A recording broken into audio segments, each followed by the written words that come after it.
কই মাছের পাতলা ঝোল, কম মশলায় দারুণ রান্না হয় এটা। বর্ষাকালে কই মাছটা অনেক সহজলভ্য হয়।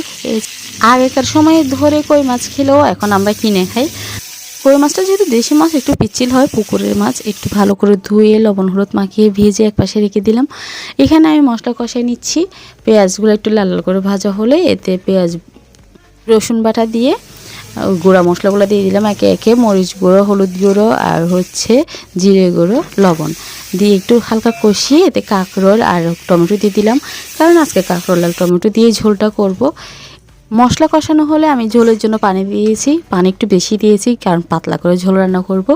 এই যে ঝোল যখন টকবকে ফুটে উঠছে, এতে আমি দিয়ে দিব আগে থেকে ভেজে রাখা মাছ, আর মাছের ডিমটা আমি একপাশে সরে রাখছিলাম, এটাও আমি তরকারিতে এখন দিয়ে দিব। আপনারা কই মাছ আর কীভাবে রান্না করেন আমাকে কমেন্টে জানাবেন। কই মাছ কি আপনাদের পছন্দ? এটাও চাইলে জানাতে পারেন। আজ এ পর্যন্ত, ভালো থাকবেন, সুস্থ থাকবেন, গুড নাইট।